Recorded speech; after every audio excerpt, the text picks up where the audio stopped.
اور اللہ کا وعدہ سچا ہے، اللہ کا وعدہ حق ہے، میں اس کی نعمت بڑھا دیتا ہوں۔ اور میں نے دیکھا ہے اللہ نے اس کی نعمتوں کو بڑھا دیا ہے۔ ایک درویش تھے، ایک مسجد ہے کوبے والی، ان میں ان کی قبر ہے۔ کوئی زیادہ سال نہیں گزرے، زیادہ زیادہ 40-50 سال گزرے ہوں گے۔ وہ جب دنیا سے فوت ہو گئے تو ان کی دل کی دھڑکن بہت تیز تھی۔ دل زندہ ہے کہ نہیں، فوت ہو گیا۔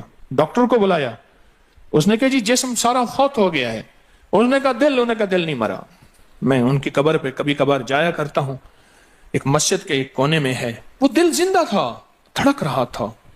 آخر طے ہوا یہ دل زندہ ہی رہے گا، اس اللہ کی امانت کو لحد میں پہنچا دو۔ وہ دل زندہ کیوں تھا؟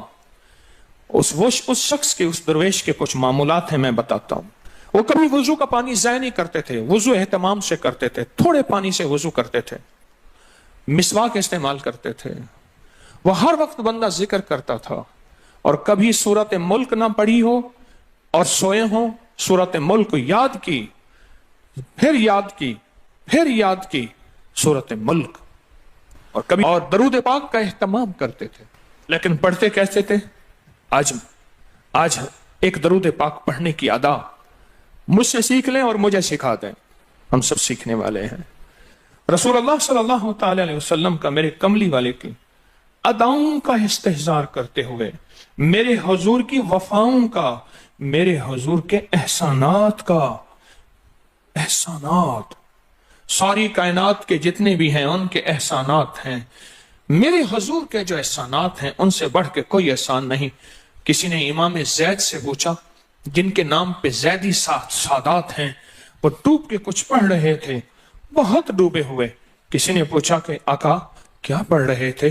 فرمایا درود پاک پڑھ رہا تھا۔ اور پوچھا کہ حضرت یہ ڈوب کے کیا؟ کہا اپنے بڑوں کے احسانات کا استحضار تھا کہ انہوں نے ہم پہ احسان کیا۔ امام زید کی ادائیں ہیں، استحضار ہو ساری کائنات کے احسانات، لیکن جو احسان میرے کملی والے کا ہے وہ کسی کا ہو نہیں سکتا۔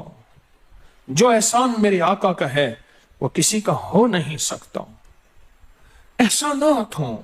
اچھا، پہلے تصور میں آئیں گے، پہلے زبان پہ، پھر تصور پہ، پھر توجہ پہ، اور پھر ایک وقت ایسا آئے گا، ایسا محسوس ہوگا کہ میرا حضور ہے، ان کے ہاتھ مبارک ہیں، حوض کوثر کا پیالہ ہے، وہ مجھے دے رہے ہیں، میں پی رہا ہوں، اور اس کا ذائقہ میری زندگی میں کبھی جائے گا ہی نہیں۔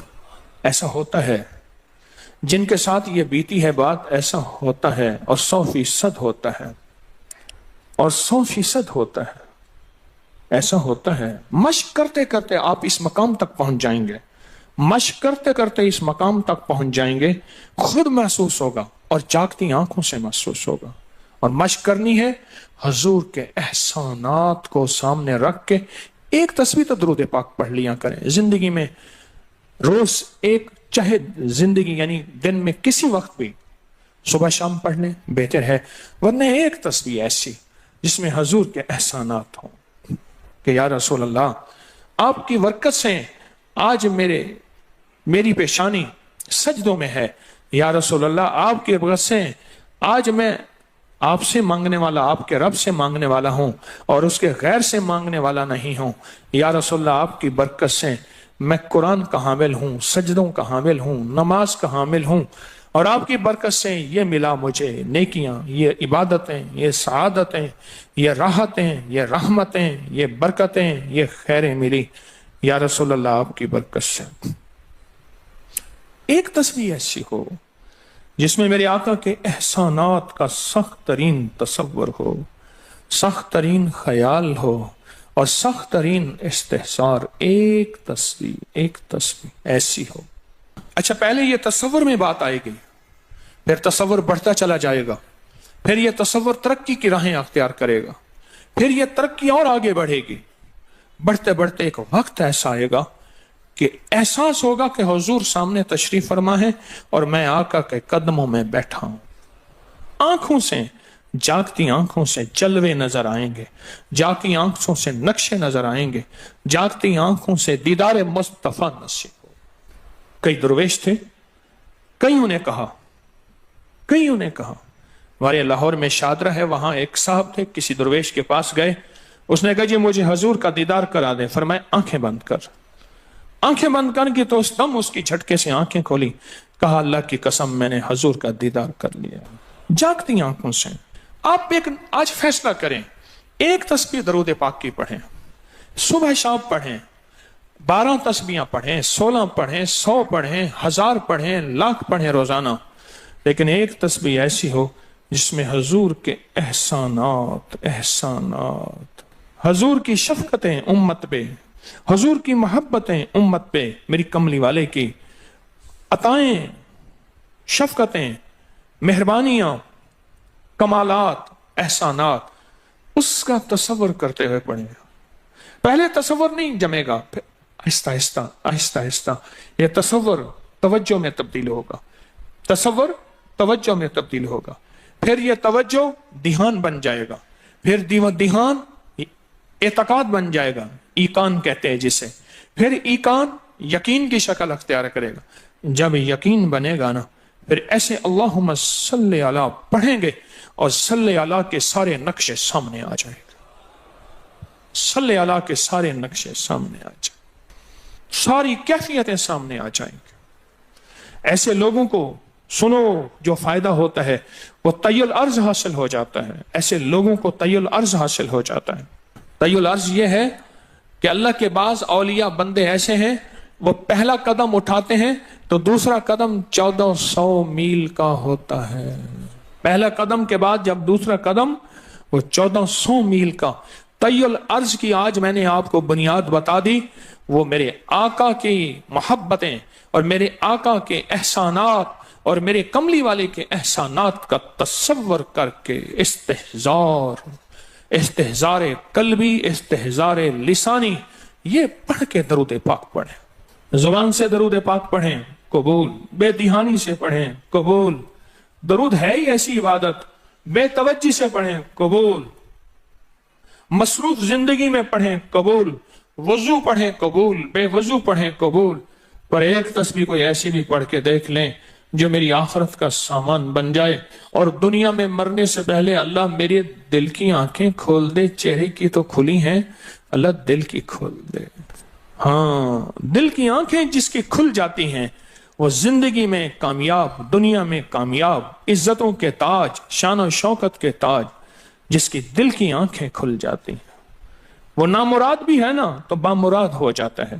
اور جو بندہ حضور کے احسانات کے ساتھ ایک تسبیح درود پاک کی پڑھے گا وہ نامراد سے بامراد ہوگا. اور بامراد کیسے ہوگا ذرا غور سے سنیں. بامراد کیسے ہوگا ذرا غور سے سنیں.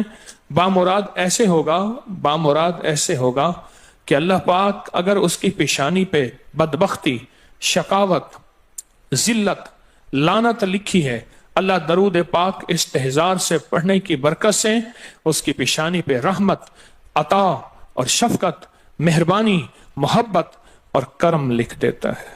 ایک تسبیح ایسی پڑھ لیں جس ایک تسبیح پہ استحضار ہو، دل کی کیفیتیں، دل کی گہرائیاں ہوں، جسے ایک تسبیح پہ.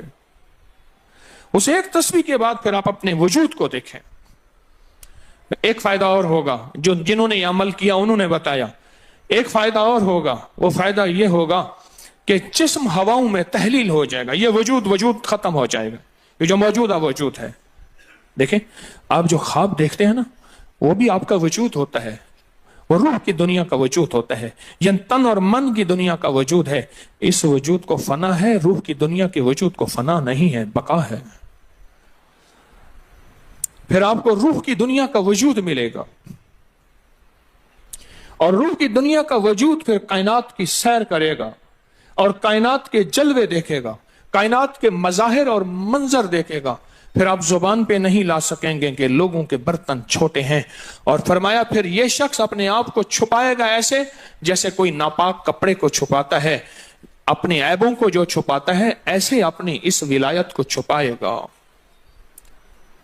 ایک تسبیح سے ابتدا ہوتی ہے، ایک تسبیح سے. میرے شیخ رحمت اللہ علیہ نے مجھے 1984 میں بیعت فرمایا اور اس ایک تسبیح کے پڑھنے کی ترتیب فرمائی. اللہ کرے مجھے بھی مل جائے.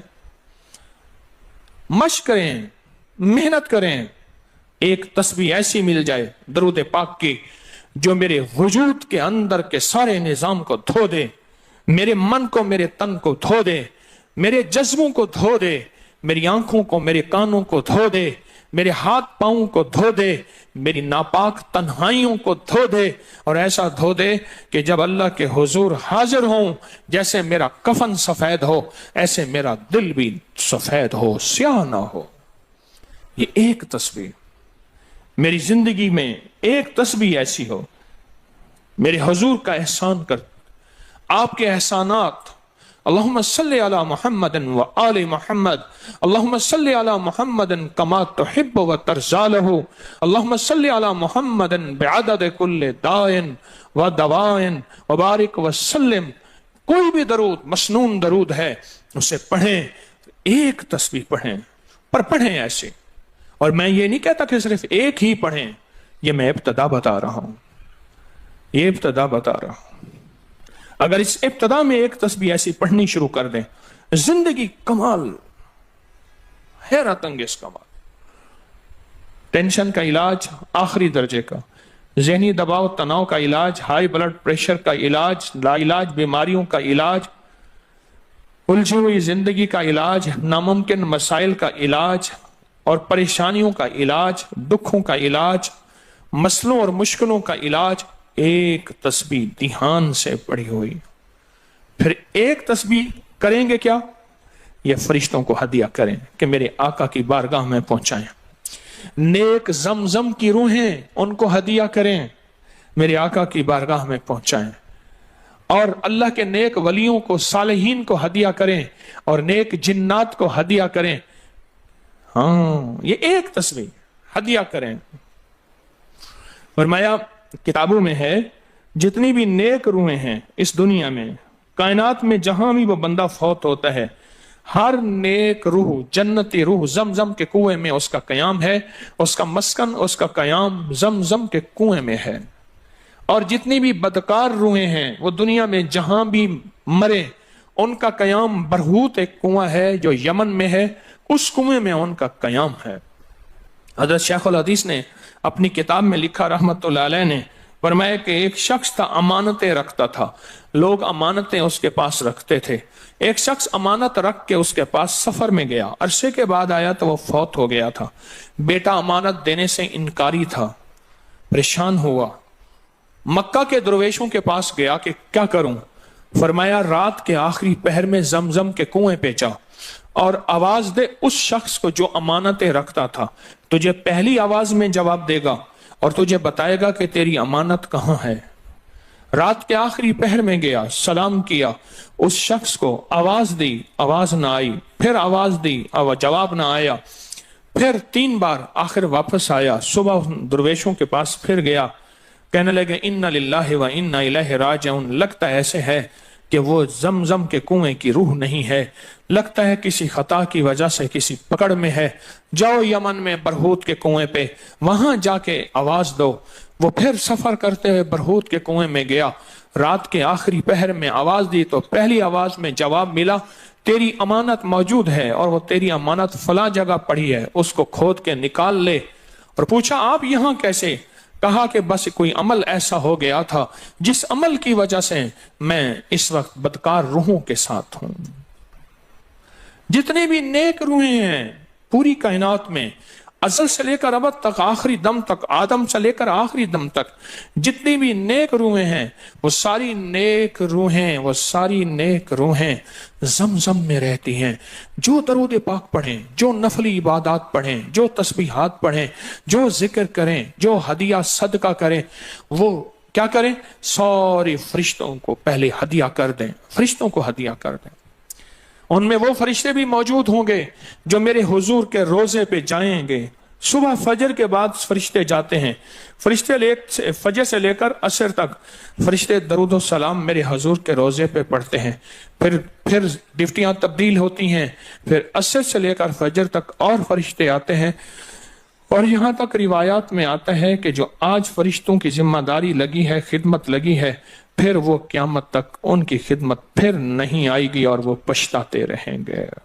اتنے فرشتے اللہ نے بنائے ہیں، جو بھی درود پاک پڑھیں اور اس کے علاوہ عبادات جتنی بھی کریں وہ ساری عبادات فرشتوں کو ہدیہ کریں، وہ ساری عبادات نیک روحوں کو ہدیہ کریں جو زمزم کے کنویں میں رہتی ہیں، اور ساری عبادات فرشتوں کو، روحوں کو اور جنات کو ہدیہ کریں، اور ان سے کہیں کہ اللہ سے دعا کریں اللہ میرے یہ کام بنا دے، پھر کام بنتے دیکھیں، پھر مسائل حل ہوتے دیکھیں، پھر ناکامیاں ختم ہوتے دیکھیں، پھر حالات کو انشاءاللہ سنورتا دیکھیں، سنورتا دیکھیں، سنورتا دیکھیں۔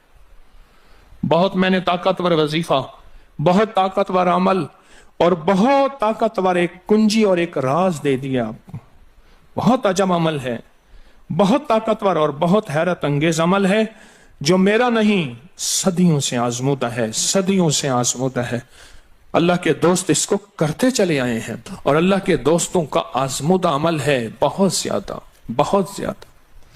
پر ایک تسبیح ایسی ہو جو توجہ سے، جو احسانات کا تصور کر کے، جو میرے کملی والے کے احسانات کا تصور کر کے، تصور کر کے، تصور کر کے، احسانات کا تصور کر کے، ایک تسبیح ایسی ہو ڈوب کے، یا اللہ دنیا میں ایسی جگہ کوئی کہیں ہوتی، یا اللہ دنیا میں ایسی جگہ کوئی کہیں ہوتی، اکیلے بیٹھے رہتے یاد تیری دل نشیں ہوتی۔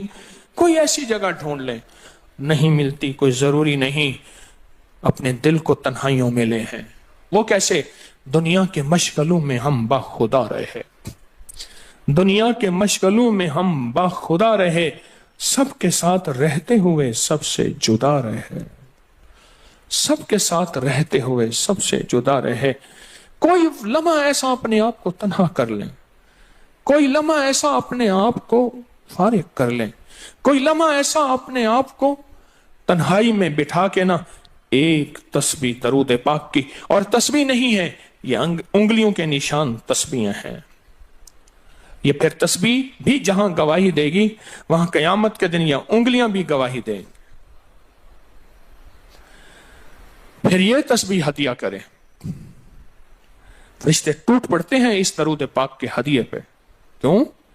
ان کی غذا ہی نور ہے، اور درود نور ہے، ان کی غذا ہی نور ہے اور درود نور ہے، ان کی غذا ہی یہی برکت ہے اور درود برکت ہے، ان کی غذا ہی خوشبو ہے اور درود خوشبو ہے، ان کی غذا بھی یہی ہے۔ ایک تسبیح ایسی ہو جس پہ آپ دیوانے ہو جائیں۔ یہاں تک کہ بعض مشاہدات میں یہاں تک کہتے ہیں، دیکھنے والے اہل نظر کہتے ہیں کہ ایک تسبیح جو دھیان والی پڑھی اور فرشتوں کو مسلسل ہدیہ کیا، روحوں کو ہدیہ کیا اور جنات کو ہدیہ کیا، تو کچھ ہی عرصے میں فرشتے جاگتی آنکھوں سے نظر آنا شروع ہو جاتے ہیں، اور روحیں خواب میں آ کے شکریہ ادا کرتی ہیں، اور جنات جاگتی آنکھوں سے، جنات دیکھیں اللہ نے جنات کو اوجھل کر دیا، پردے دے دیے، روحوں کے سامنے پردے دے دیے، فرشتوں کے سامنے پردے دے دیے۔ فرشتے ہیں، میری آنکھ نہیں دیکھ سکتی، ارواح کا نظام، روحوں کا نظام ہے، میری آنکھ نہیں دیکھ سکتی، جنات کا نظام ہے، میری آنکھ نہیں دیکھ سکتی۔ اللہ پاک پھر پردے ہٹا دیتے ہیں، رخ سے پردے ہٹے، رخ سے پردے ہٹے، طور جلنے لگا، میرے ساقی کا مجھ پہ کرم ہو گیا، میرے ساقی کا مجھ پہ کرم ہو گیا۔ یہ ایک تسبیح آج کا سبق ہے، کملی والے کی محبتوں کا سبق ہے، ایک تسبیح۔ درود پاک وہ عبادت ہے جس عبادت کے کرنے والا کبھی محروم نہیں رہتا، اس عبادت کو پڑھنے والا کبھی محروم نہیں رہتا۔ درود پاک وہ عبادت ہے، ہر عبادت کے لیے اخلاص کی ضرورت ہے، مخلص ہونا ضروری ہے ہر عبادت کے لیے، ہر عبادت کے لیے اخلاص اور مخلص ہونا ضروری ہے۔ لیکن درود وہ عبادت ہے جس کے لیے مخلص ہونا بھی ضروری نہیں۔ اگر کوئی بندہ دکھاوے کی نیت سے درود پڑھتا ہے تب بھی قبول ہے، قبول ہے، قبول۔ لیکن مومن کبھی دکھاوے کی نیت سے پڑھ ہی نہیں سکتا۔ مومن کے اندر تو للہیت اور اخلاص ہوتا ہے اور اللہ کی رضا ہوتی ہے۔ مومن کبھی دکھاوے کی نیت سے درود نہیں پڑھتا۔